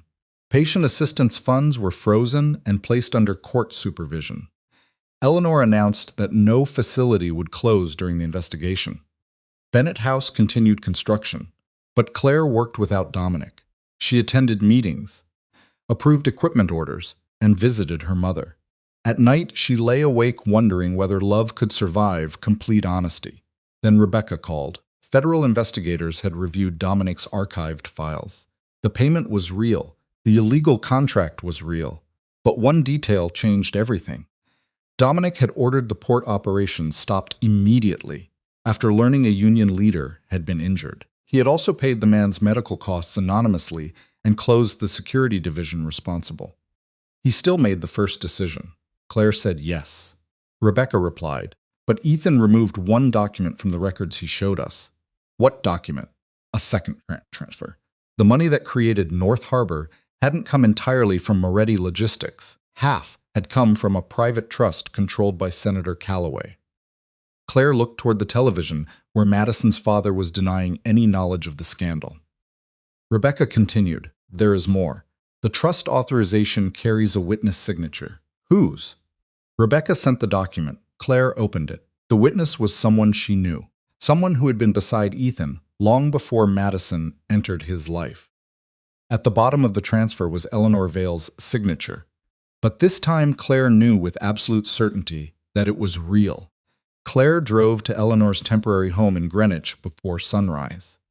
Rebecca came with her carrying the transfer document inside a sealed folder. Eleanor sat in the library beneath an old family portrait. She looked smaller than usual, wrapped in a gray robe with untouched tea beside her. Claire placed the document on the table. Is this your signature? Eleanor looked at it once. Yes. Rebecca sat across from her. You witnessed a transfer from Senator Calloway's private trust into the account that later became North Harbor Consulting. I did. Claire felt disappointment tighten around her heart. You told me you had never heard of North Harbor. That was true. It didn't have that name when I signed. But you knew money was being moved. Eleanor closed her eyes. 7 years earlier, Vale Senior Living had been close to bankruptcy. Ethan had expanded too quickly, purchasing 3 failing care facilities and promising investors profits he couldn't deliver. Banks refused another loan. Thousands of residents and employees were at risk. Ethan came to Eleanor with Senator Calloway and Dominic. Dominic believed he was paying for port security, Eleanor explained. The senator called his contribution a private emergency investment. And Ethan? Rebecca asked. He said the money would keep Vale open until we could sell 2 properties. Claire pointed toward the document. Why does it lead to a hidden account? I asked the same question. Eleanor explained that Ethan claimed secrecy was necessary because public knowledge of the company's financial condition would cause investors to panic. She signed as a witness because she believed the money would protect residents. 3 months later, Vale recovered. But Ethan didn't close the account. He began moving smaller payments through it. At first, I thought they were legal consulting expenses, Eleanor said. Then I discovered he was paying political favors, hiding development losses, and rewarding directors who stayed silent. Why didn't you report him? Claire asked. Eleanor's eyes filled with tears. He was my son. The words hung heavily in the room. I told myself I was protecting the company, she continued. The truth is that I was protecting him. Claire thought of every family that had lost assistance. You allowed it to continue. Yes. Eleanor didn't defend herself. I threatened to expose him several times. Each time, Ethan promised it was over. Then he reminded me that a public scandal might close facilities and leave residents without care. Rebecca's voice remained firm. You understand that your silence may carry legal consequences. I do. Are you willing to testify? Eleanor looked toward Claire. I should have done it years ago. Claire felt anger, but she also saw an elderly mother who had confused love with protection until both became dangerous. Why invite me to the gala? Claire asked. Because you were the one person Ethan couldn't buy forever. Eleanor admitted she had followed Claire's life more closely than anyone knew. She knew about Bennett House, Margaret's treatment, and the false complaint against Claire's license. When Ethan rejected you publicly, I finally understood, Eleanor said. He didn't love people. He valued what they could provide. Claire sat beside her. You loved him. I still do. Then testifying will hurt. Yes. Eleanor reached for Claire's hand, but love without truth becomes permission. Rebecca recorded a full statement. Eleanor provided the location of handwritten journals, documenting years of conversations with Ethan, Senator Calloway, and several Vale directors. The journals were hidden inside a bank deposit box under Walter's name. By afternoon, federal investigators had obtained them. The entries confirmed that Senator Calloway knew about North Harbor and used it to move campaign money. They also showed Ethan had expanded the scheme after Vale recovered. Dominic's original payment had helped create the account, but the records proved he had never approved its later use. That didn't erase his past. Claire knew that, but it meant he hadn't knowingly helped Ethan steal from elderly residents. Later, Claire found Dominic outside Bennett House. He stood across the street watching workers install new windows. He kept his promise and stayed away from her, but he still received construction reports because the Moretti Fund guaranteed the loan. Claire walked toward him. You could have come inside. You asked for distance. I did. Dominic nodded. How is Eleanor? She confessed. He looked down. And the transfer? You approved illegal work. Ethan used part of that payment to create North Harbor without telling you. That doesn't remove my responsibility. No. Dominic met her eyes. Claire appreciated that he didn't ask whether she forgave him. I spoke to the union leader, Dominic said. Claire was surprised. The investigators allowed it? Through my attorney. His name is Michael Torres. I apologized without asking him to protect me. What did he say? That money paid his hospital bills, but it didn't return the years he spent afraid. Dominic's voice was low. He was right. Claire stepped closer. What happened to Spy? I accept whatever follows. And your businesses? The remaining illegal operations are closed. Several men left. Others are angry. Are you in danger? Yes. Claire felt fear, but she didn't move away. I can't promise that I am ready to forget everything. I don't want you to forget, but I believe you are changing. Dominic looked at her carefully. Does that mean there is still a future for us? It means there may be one if we build it honestly. He reached for her hand, then stopped before touching it. Claire closed the distance herself. They stood quietly outside Bennett House as workers carried new furniture through the entrance. For the first time, their relationship didn't depend on rescue fear or revenge. It depended on truth.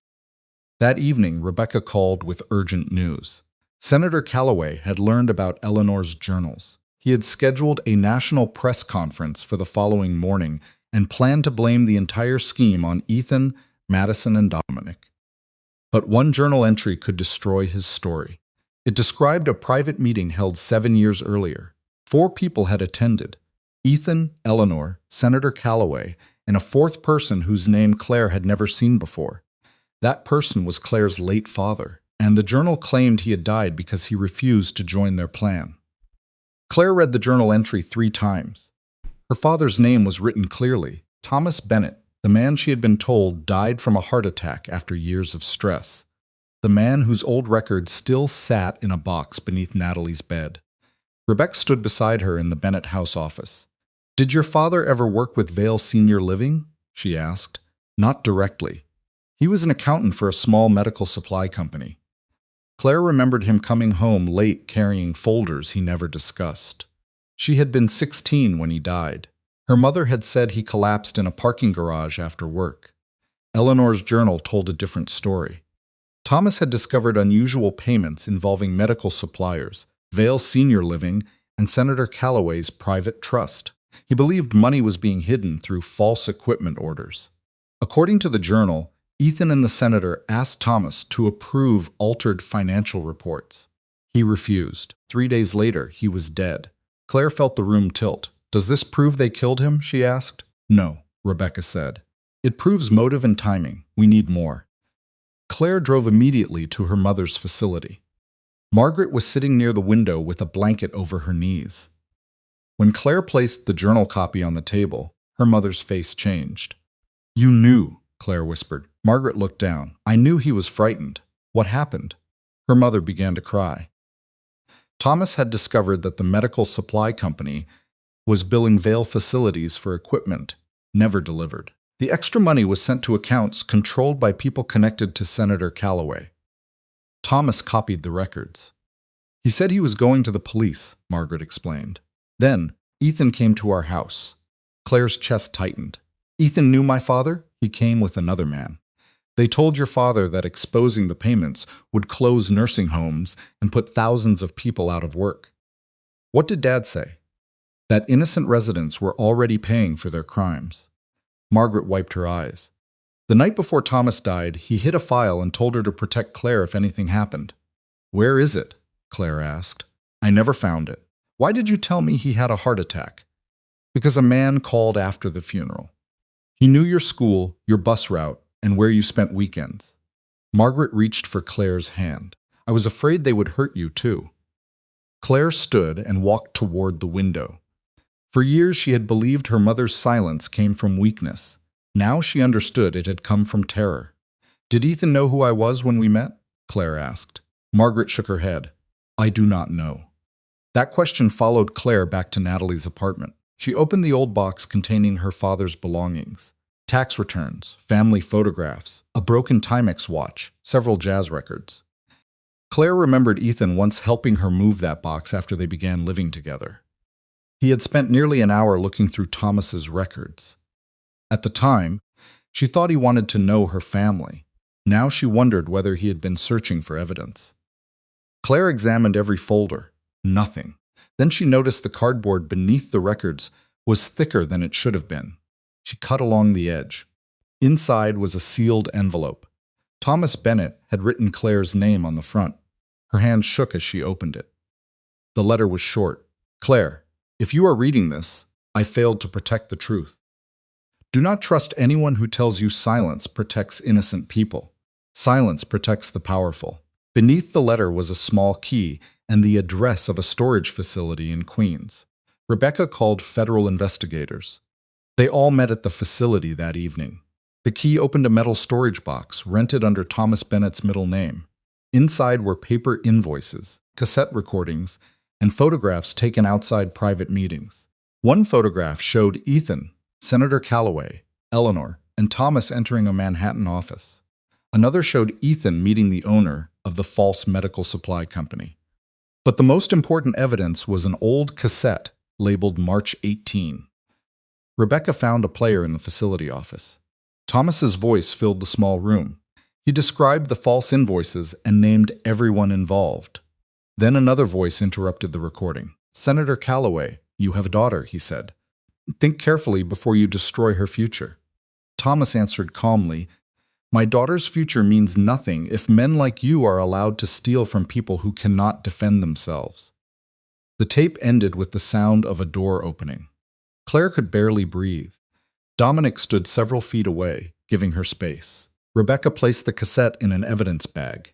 This changes the investigation, she said. The senator's press conference is tomorrow morning. We can stop him before he controls the story. Claire looked at her father's letter.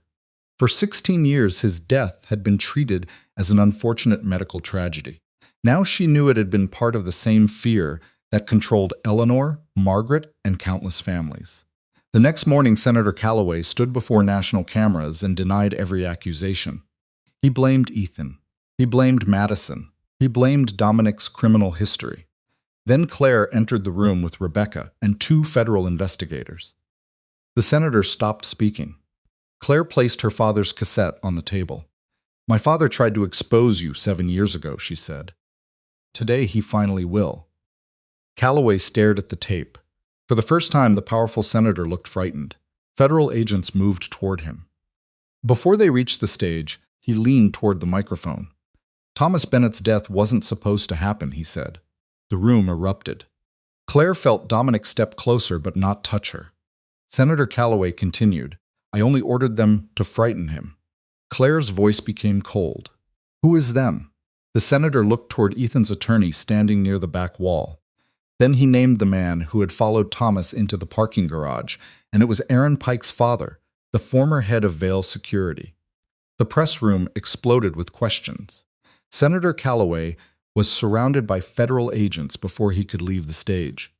Cameras followed every movement as reporters shouted about Thomas Bennett, Vale Security, and the hidden payments. Claire stood still. Aaron Pike's father had been dead for 3 years. His name was Robert Pike. For nearly 2 decades, he had served as Vale Senior Living's head of security. Official records described him as loyal, disciplined, and trusted by the Vale family. Now the senator claimed Robert had followed Thomas into the parking garage. Rebecca guided Claire into a private office. Dominic entered behind them. "What happens now?" Claire asked. Rebecca placed several documents on the desk. "Investigators will reopen your father's death. They will also question Aaron Pike about anything his father told him. Can Aaron be found? He was arrested this morning near the Canadian border." Claire looked up sharply. Rebecca explained that Aaron had carried a phone containing messages from Madison's assistant and an old voice recording made by his father. The recording had been hidden inside a family safe. Aaron offered it in exchange for legal protection. Federal investigators played the file that afternoon. Robert Pike's voice was rough and frightened. He said Senator Calloway had ordered him to scare Thomas into silence. Ethan had provided Thomas's work schedule and the location of the parking garage. Robert confronted Thomas near his car. An argument followed. Thomas tried to call the police. Robert struck him. Thomas fell backward and hit his head against a concrete barrier.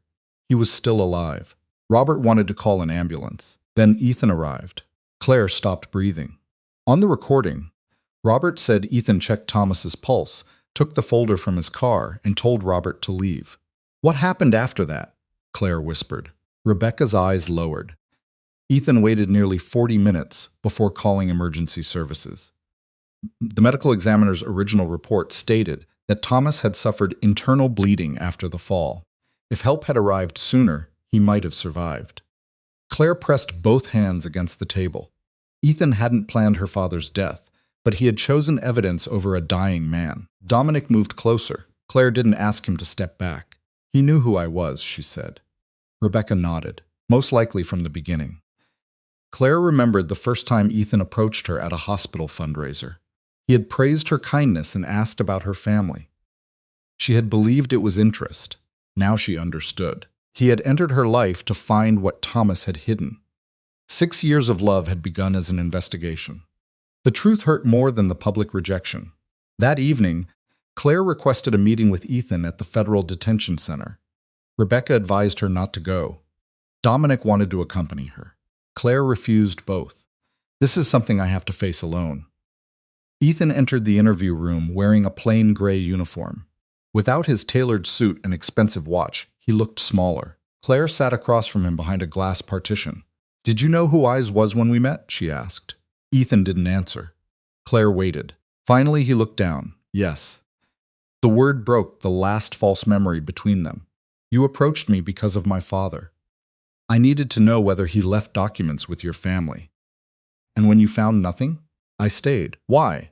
Ethan looked at her. "Because I loved you." Claire felt tears rise, but her voice remained steady. "You don't know what love is. I protected you. You studied me. I gave you a home. You gave me a place where you could watch me." His face tightened. "It stopped being about the documents years ago." "Then why did you humiliate me at the plaza?" "Because Madison's family could save the company, and I couldn't." Ethan leaned closer to the glass. "You could have had everything if you had stayed quiet. My father died because you believed silence was more valuable than his life. I didn't push him. You watched him die." Ethan looked away. Claire continued. "You waited 40 minutes because you were searching his car." His silence was confession enough. For years, Claire had imagined this moment filled with anger. Instead, she felt something quieter. The love she once had for Ethan was gone, not buried, not waiting to return, gone. "I came here because I needed to hear the truth from you," she said. "Now I have. Claire, please." She stood. "My father lost his life because he refused to become like you. I will honor him by doing the same." Ethan pressed one hand against the glass. "Dominic is no better. He admitted what he did and accepted the consequences. He will go to prison, too, maybe." Claire held Ethan's gaze. "But he never pretended his crimes were love." She left without looking back. Outside, Dominic waited near a black Mercedes. He didn't ask what Ethan had said. Claire walked directly into his arms. Dominic held her carefully. "My father knew the truth would cost him," she whispered. "He still chose it. He was a brave man. I spent years thinking he left us. He didn't leave you." Claire looked toward the city lights. "No, he gave me a reason to stand." Over the next month, federal charges were filed against Ethan, Senator Callaway, Madison, Aaron Pike, and several former Vale executives. Eleanor pleaded guilty to failing to report financial crimes and agreed to testify against her son. Dominic also entered a formal agreement with prosecutors. He admitted authorizing the illegal port operation and provided records exposing several criminal networks. He faced possible prison time. Claire never asked Rebecca to protect him from the consequences. Bennett House was scheduled to open in 6 weeks. The building had bright patient rooms, a therapy center, and a garden dedicated to Thomas Bennett. Claire's mother attended the final inspection in a wheelchair. "You built something beautiful," Margaret said. "We built it from the truth." That night, Dominic received a call from his attorney. A court hearing had been scheduled for the following morning. Claire found him standing alone in the Bennett house garden.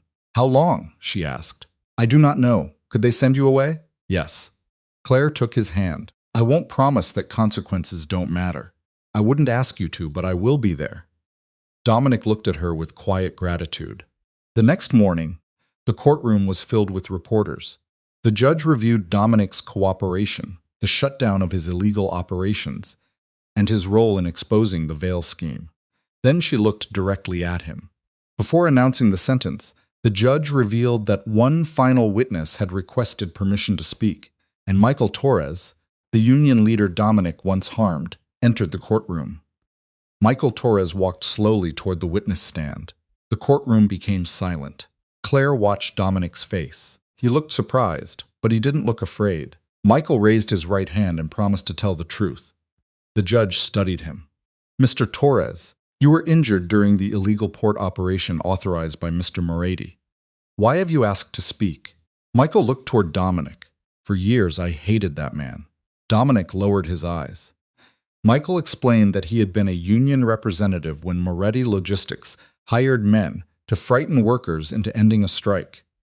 "One of those men attacked him outside his home. My shoulder never healed correctly," Michael said. "My wife left New Jersey because she was afraid they would return." The judge listened carefully. "Are you asking the court for the maximum sentence?" "No." A murmur spread through the courtroom. Michael continued, "I am not here to excuse him. What he did was wrong. But after the attack, someone paid my hospital bills anonymously. Last month, Mr. Moretti admitted it was him." Dominic looked up. "He apologized without asking me to forgive him," Michael said. "He closed the businesses connected to the violence. He gave investigators names, records, and accounts that powerful men spent years hiding." Michael turned toward the judge. "Punish him. But do not pretend a man who admits the truth is the same as a man who destroys evidence and watches an injured person die." Claire felt tears in her eyes. The judge thanked Michael and reviewed Dominic's case again. Dominic had admitted his crimes before being charged. He had ended every illegal operation under his control. He had surrendered millions in unlawful profits. He had helped authorities prosecute men who once worked for his family. Finally, the judge announced the sentence. Dominic would serve 18 months in a minimum security federal facility, followed by 3 years of supervised release. He would also pay a large fine and complete community restitution. Claire closed her eyes. 18 months was painful, but it wasn't the end of their future. Outside the courthouse, reporters crowded around them. Dominic stopped before entering the federal transport vehicle. "I will understand if you cannot wait," he told Claire. She held his face between her hands. "I am not waiting for you to become innocent." His expression tightened. "I am choosing the man who finally accepted responsibility." Dominic kissed her forehead. "I love you." Claire smiled through her tears. "I love you too." 6 weeks later, Bennett House opened. The first residents entered through wide glass doors beneath a sign bearing Thomas Bennett's name. The building included affordable rehabilitation rooms, a therapy center, and a garden where families could sit without feeling rushed. Margaret cut the opening ribbon from her wheelchair. Natalie became the administrative manager. Dr. Price accepted the position of medical director. Michael Torres joined the community advisory board, making certain workers and patients always had a voice. Eleanor attended under federal supervision. She had pleaded guilty to concealing financial crimes and received probation because of her age, health, and cooperation. She transferred most of her remaining Vale shares into a patient protection trust. Vale Senior Living survived under new leadership. The stolen money was recovered through seized accounts, property sales, and court settlements. Residents whose care had been reduced received compensation. Madison accepted a plea agreement and testified against her father. Senator Calloway was convicted of bribery, fraud, obstruction, and conspiracy connected to Thomas Bennett's death. Aaron Pike received a reduced sentence for providing his father's recording, but he still faced punishment for the break-in and threats. Ethan went to trial. Claire testified for 2 days. She spoke about the missing funds, the false complaint against her license, her father's hidden evidence, and the 40 minutes Ethan waited before calling for help. Ethan was convicted of fraud, obstruction, conspiracy, and criminally negligent homicide. Before sentencing, he asked to speak with Claire. She refused. She had already heard every truth she needed. 18 months passed. On the morning Dominic was released, Claire waited outside the facility in a blue Mercedes she had purchased with her own salary. Dominic walked through the gate carrying one small bag. He looked older and thinner, but when he saw her, the guarded expression disappeared. Claire stepped from the car. "You came," he said. "I said I would." He looked at the vehicle and smiled. "Your car? My car. My payments. My decision. I would expect nothing less." Claire drove him directly to Bennett House. Residents and staff welcomed him quietly without cameras or reporters. In the garden, a new stone bench stood beneath the maple trees. A small inscription honored everyone who had chosen truth when silence was easier. Dominic reached into his coat. Claire raised one eyebrow. "If that is a ring with conditions, put it away." He smiled and opened a simple Tiffany box. No condition. Inside was a modest diamond ring.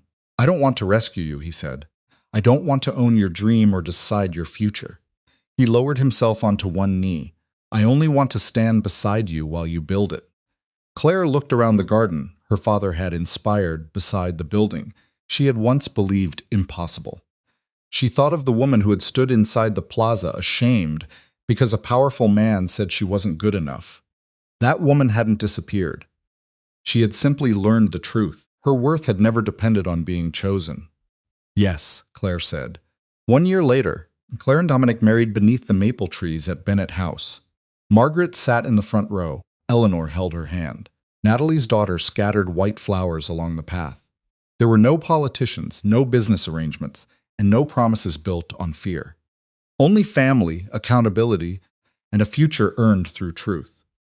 Claire had once believed losing Ethan was the worst thing that could happen to her. In the end, losing him returned everything he had taken. Her voice, her dream, her father's honor, and the freedom to choose love without losing herself. She hadn't become powerful because a mafia boss loved her. She became powerful the moment she finally loved and respected herself.